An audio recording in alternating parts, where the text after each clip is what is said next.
اب اصلی مرحلہ جو آ رہا ہے وہ انسانوں کی اور ان کی اور ہماری دشمنی کیا ہے. بالخصوص دشمنی کی جب بات ہو رہی تو شیطان کی اور ہماری دشمنی کیا ہے. یہاں عام جن سے مراد نہیں ہے, وہ تو ہمارے مومن بھائی ہوگا, لیکن شیطان کی اور ہماری دشمنی کیا ہے اور یہ کب سے شروع ہوئی. تو یہ دشمنی کب سے ہے؟ ازل سے ہے, اور کب تک رہیں گے, مطلب شروع سے ہے اور آخر تک رہنے والی ہے. اور یہ کہاں شروع ہوئی؟ یہ جنت میں شروع ہوئی. اور کس کی غلطی شروع ہوئی؟ اس جن کی, اس ابلیس کی غلطی شروع ہوئی. اور کیا کیا اس نے غلطی بتائیے اس کی کیا کیا؟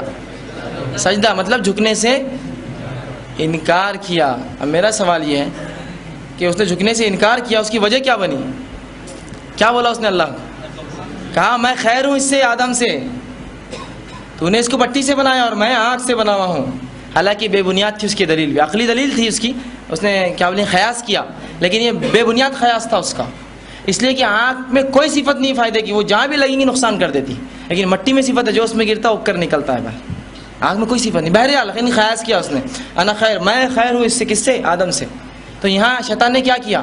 شرک کیا, بدعت کی, کیا سب سے بڑا گناہ جو کیا, جس سے نکالا گیا دین شریعت کے حکم میں اپنی عقل لڑا لیا لا کر. شریعت کا حکم کیا تھا اس کو؟ رسول اللہ کا حکم جھک جاؤ, خلاص جھک جاتا. لیکن کیا کیا؟ دین میں اپنی عقل لڑ نکل بیٹھا نا. تو اسی لیے کہتے ہیں دین میں اپنی عقلیں مت لڑائیے. اللہ کی کتاب اور اس کے رسول صلی اللہ علیہ وسلم کو لازم جان لیجیے اپنے. عقلیں لڑائیں گے تو یہ سب سے پہلا جو نکلا عقل کی وجہ سے ہی نکلا. یہی ہوتا ہے, ہم کو نہیں سمجھ میں آ رہی بات, ہماری عقل سے اونچی ہے. تو میرا یہ سوال ہے کہ تمہاری عقل شریعت کو سمجھنے کے لائق بھی ہماری عقل, جو ہم شریعت پہ وہ حکم لاگو کرتے, میرے کو نہیں سمجھا تو میں اس کو مانوں گا نہیں.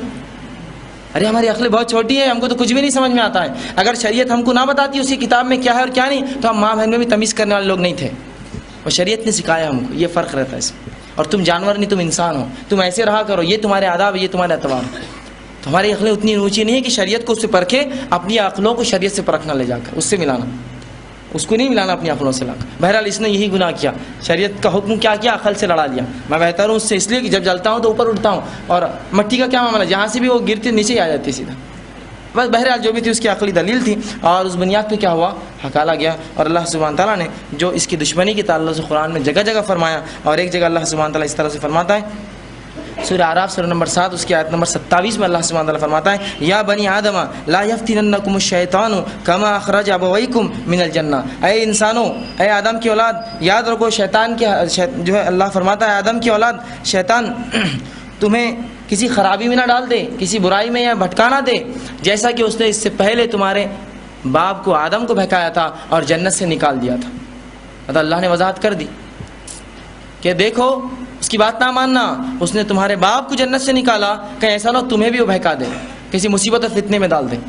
اب ایک بات یاد رکھ لیجیے, ایک بات بہت اہم ہے یہاں سمجھنے کی, وہ یہ ہے کہ وہ قوم یا وہ لوگ کبھی کامیابی اور کامرانی اور فلاح دنیا میں حاصل نہیں کر سکتے جو اپنے دشمن کو نہ پہچانے.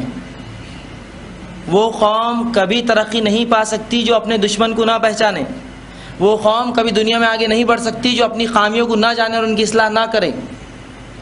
اور امت مسلم کا یہی حال ہے کہ دشمن کو دوست بنا بیٹھے ہیں اور اس کو گھر میں لا کے رکھ دیا ہے, اور دوست کو دشمن سمجھتے ہیں ہم. اللہ جو اپنی شریعتوں کو حکم دیتا ہے ہم سے وہ نہیں ہوتا ہے, لیکن شیطان کا حکم اول اس کے پہلے حکم مان لیتے ہیں. تو دشمن کو دوست سمجھ بیٹھے, اور دوست کو اللہ دوست ہے نا ہمارا, ہے نا, واللہ ولی الذین آمنوا, اللہ ایمان والوں کا دوست ہے نا. ولی کا لفظ استعمال کرنا سیدھے سے سورہ بقرہ آیت نمبر 256.